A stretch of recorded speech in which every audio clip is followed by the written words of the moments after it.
Salam sepak bola, teman-teman netizen atau warganet. Selamat bergabung kembali ke konten terbaru dari channel YouTube Triple B. Dan di konten terbaru hari ini, saya ingin memberikan analisa dari dua pertandingan di Piala Dunia.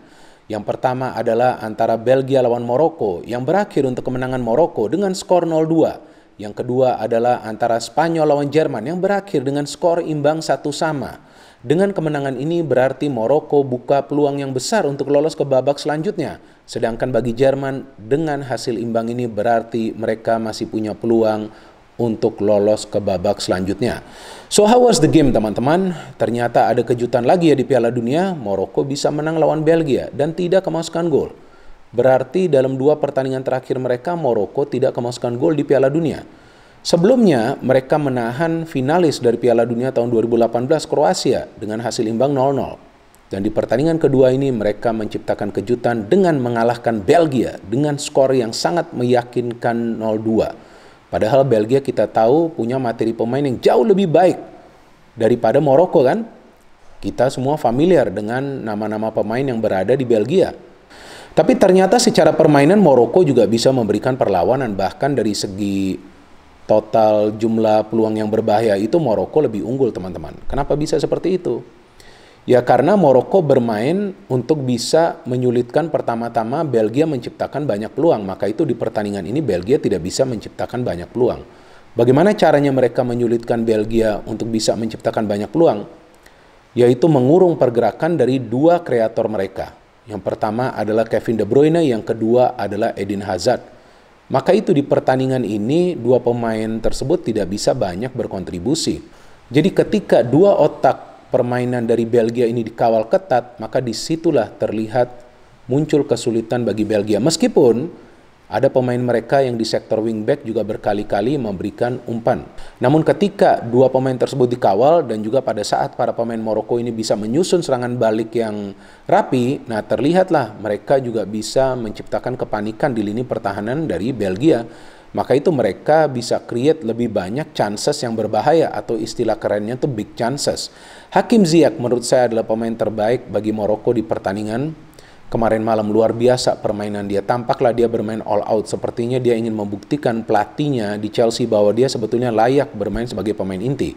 Dan Hakim Ziyech ini lagi-lagi merupakan contoh ya bahwa performa pemain itu memang bisa beda ketika tampil di klub dan juga ketika tampil di timnas. Nah, tampil di timnas lihat saja dia bermain on fire, bukan juga hanya di pertandingan kemarin malam tapi sebelumnya kan ketika lawan Kroasia. Jadi Kroasia pun pada saat itu mereka menyulitkan kreativitas mereka karena menempel ketat Modric. Nah ini juga sama yang mereka lakukan dan berhasil. Kemudian bagaimana caranya Maroko menyerang? Ya Maroko menyerang dari kedua sektor sayap karena ada dua wingback dari Belgia yang senantiasa main ofensif. Dalam bertahannya mereka kurang kuat. Memang Belgia yang mendapatkan peluang pertama dari Batshuayi, tapi selain itu mereka gak bisa create banyak chances yang berbahaya. Dan memang Maroko ini tinggal tunggu waktu saja mencetak gol. Sebetulnya Ziyech itu kan sudah mencetak gol ya, tapi dianulir, sayang banget tuh. Saiss ya, pemain yang sebelumnya bermain di Wolves, saya ingat tuh kalau nggak salah dia pernah mencetak gol lawan Tottenham Hotspur pada saat itu dianggap sudah berada dalam posisi offside sehingga gol dari Ziyech ini dianulir. Dan bagusnya bagi Maroko, mayoritas pemain mereka ini bermain di Eropa walaupun nggak semuanya bermain di klub-klub besar, tapi ya mereka udah pada bermain di Eropa lah. Paling enggak 3 atau 4 pemain mereka yang bermain di liga lokal. Jadi ya tampaklah dari mental juga mereka gak kalah. Artinya mereka gak takut lawan pemain-pemain Belgia yang kualitasnya tentu jauh lebih unggul daripada mereka ya secara individu. Dan akhirnya ya mereka bisa mencetak gol kan dari free kick. Dan ini aneh banget nih, gak ada marking yang diberikan kepada Saiss ketika itu free kick diambil. Sehingga memang dia bisa membelokkan arah bola. Padahal Courtois itu sudah jatuh ke arah yang benar untuk bisa menangkap bola tersebut. Dan 1-0 Belgia keluar all out. Tapi berapa peluang Belgia? Gak ada setelah ketinggalan ya. Saya gak melihat ada peluang yang berbahaya dari Belgia. Justru para pemain Maroko ini main counter bahaya sekali loh. Dan akhirnya dari counter itulah mereka bisa mencetak gol. Padahal mereka kalah jumlah pemain loh daripada Belgia. Ada 4 pemain Belgia dan hanya ada 3 pemain mereka. Tapi Ziyech ini otak benar-benar dari Maroko. Dan sangat disayangkan para pemain Belgia tidak mematikan pergerakan dia. Lawan Kroasia juga dia yang bermain paling bagus. Nah ternyata dia yang mendapatkan bola, dia menyusur ke dalam kotak penalti dan memberikan crossing yang bisa diselesaikan oleh pemain pengganti Zakaria. Memang 3 pemain Maroko di depan ini terus ya mengganggu para pemain Belgia yang berada di lini pertahanan. Belgia juga akan bermain dengan 3 center back. Itu pertama yang bermain adalah En-Nesyri, kemudian Boufal, dan juga Ziyech. Kemudian Zakaria masuk menggantikan Boufal. Nah, jadi efektivitas dari Maroko ini tampak jelas di pertandingan kemarin malam. Mereka nggak perlu terlalu lama menguasai bola, nggak perlu banyak gaya, dan juga tidak terburu-buru. Nah, masalahnya bagi Kanada adalah ketika mereka sudah bisa menyulitkan para pemain Belgia, mereka terburu-buru untuk bisa melepaskan shooting atau juga memberikan umpan. Maka itu, walaupun mereka unggul dari segi total jumlah peluang, kalau nggak salah 22 percobaan tuh yang mereka lakukan ke arah gawang dari Courtois, tapi kan yang peluang besarnya itu cuma berapa? Mungkin 3 atau 4, bahkan mereka gagal mencetak gol dari penalti. Tapi Maroko tidak ingin melakukan kesalahan itu. Justru para pemain mereka tenang, mereka mengambil waktu, dan juga pada momen yang tepat melepaskan umpan atau juga melepaskan shooting. Ziyech sendiri mendapatkan 3 peluang untuk mencetak gol loh teman-teman. Jadi ya terlihatlah para pemain Belgia ini yang sudah pada senior kewalahan dengan kecepatan para pemain Maroko. Ya saya pikir wajarlah Maroko bisa menang, dan yang unik kan di pertandingan ini penjaga gawang mereka yang dari awal nih sudah masuk ke line up, Bono justru diganti oleh penjaga gawang nomor 2 ya, Monir, yang juga bermain bagus di pertandingan ini. Padahal ketika saya melihat ada pergantian itu, wah ini jangan-jangan jebol nih Monir. Tapi ya dia ada melakukan beberapa saves kan, dari Eden Hazard juga tuh dia melakukan save yang di babak kedua. Dan De Bruyne saya gak melihat dia mendapatkan peluang yang berbahaya. Ya dia benar-benar dimatikan di pertandingan ini, dan memang itu adalah taktik yang benar dari pelatih Maroko, karena otak serangan dari Belgia ini perlu ditempel ketat sih. Kalau enggak ya suplai bola ini dari mereka semua. Nah, dan mereka gak bisa memberikan true pass juga, mereka memberikan umpan ke wing juga gak berapa efektif, ditutup oleh para pemain Maroko. Nah, jadi kedisiplinan dari para pemain Maroko ini juga penting di pertandingan besar ya bagi mereka. Dan mereka sekarang punya peluang yang besar loh teman-teman untuk lolos. Ya kita tunggu nanti next match mereka kan, gak gampang juga. Walaupun next match mereka itu di atas kertas gak sekuat Belgia atau juga Kroasia ya, tapi Kanada ini kan bisa saja nanti tampil mengejutkan di pertandingan terakhir, apalagi secara permainan kan tidak mengecewakan. Now to the second match teman-teman, antara Spanyol lawan Jerman. Nah saya sudah feeling kemungkinan pertandingan ini berakhir imbang, karena pasti para pemain Jerman akan bertahan lebih solid lagi setelah mereka kemasukan 2 gol lawan Jepang kan.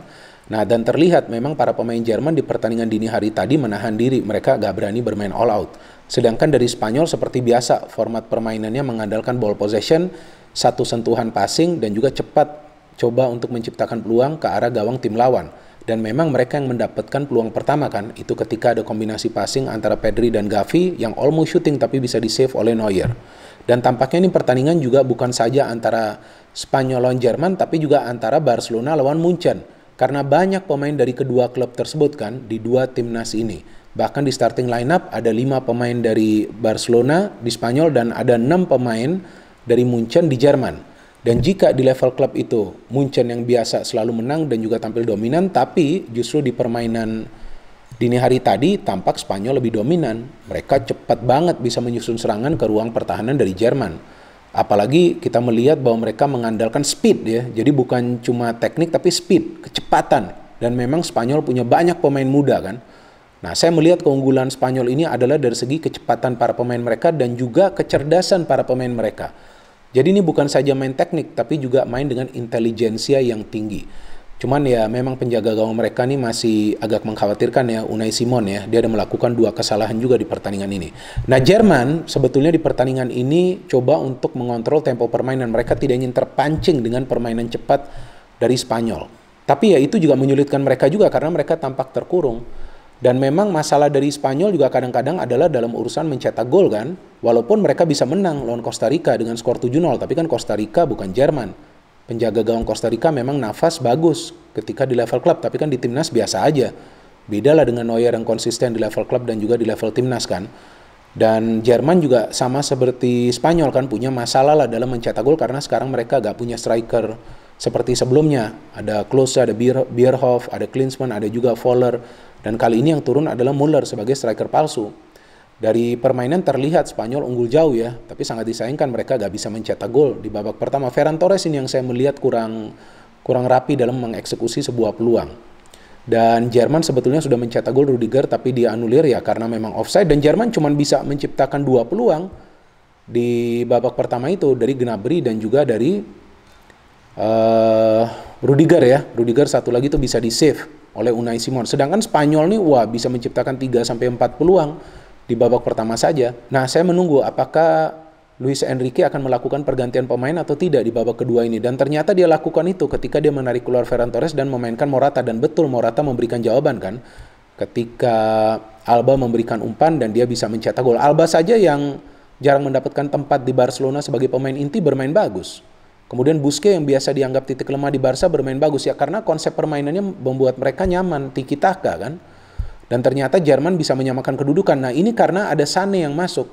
Memang tampak Jerman ini kehilangan Sané karena kreativitas mereka nggak berapa bagus sih. Musiala ini memang pemain yang kreatif tapi dia lebih banyak bergerak daripada memberikan passing. Memang mereka kehilangan sosok Kroos ya. Dan Kimmich memang lebih banyak memberikan passing-passing daerah, tapi di pertandingan ini juga tidak banyak passing daerah yang bisa dia berikan. Dia dapat satu peluang karena ada kesalahan dari Unai Simon. Dan akhirnya Jerman bisa menyamakan kedudukan ketika Füllkrug ya. Saya berharap bahwa Füllkrug ini bisa bermain dari awal di pertandingan selanjutnya. Karena dia memang adalah striker murni yang diperlukan Jerman. Di pertandingan lawan Jepang juga dia mendapatkan 2 peluang. Akhirnya dia bisa mencetak gol ketika Sané juga yang memberikan umpan kepada Musiala, satu sontekan kepada dia dan dia menyamakan kedudukan. Selamatlah Jerman gak jadi pulang lebih dulu. Ya artinya memang terlihat Jerman ini kalah dari segi speed, walaupun dari segi power mereka menang dan juga dari segi kreativitas. Jika Sané bermain dari awal di pertandingan lawan Jepang, mungkin beda ceritanya. Tapi memang lawan Jepang juga terlihat permainan mereka sudah terbaca ketika mereka cepat memberikan umpan ke depan tapi tidak ada pemain yang bisa mengeksekusi. Sama juga di pertandingan dini hari tadi kan, sampai Muller ditarik keluar karena gak efektif sebagai striker palsu.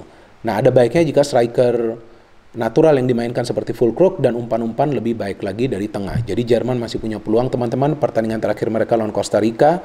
Nah jika mereka menang lawan Costa Rica, kemudian Spanyol bisa menang lawan Jepang, maka dua tim tersebut yang akan lolos karena Jepang juga di pertandingan kedua mereka kalah lawan Costa Rica. Jadi kita tunggu pertandingan terakhir. Ya pelajaran yang bisa kita petik dari kemenangan Maroko lawan Belgia adalah main dengan ketenangan, boleh mengandalkan speed dan agresivitas, tapi level intelijensia pun harus bagus. Dari Jerman juga kita belajar, walaupun mereka dalam situasi yang sulit, terjepit, tapi mereka tetap tenang, mereka nggak mau bermain terbuka lawan Spanyol, padahal mereka kalau menang ya bagus juga kan, tapi mereka nggak mau mengambil resiko, dan ternyata mereka bisa mendapatkan 1 poin. So fair result, kita tunggu pertandingan-pertandingan selanjutnya dari kedua tim. No hate, no politics, only football. Salam sepak bola.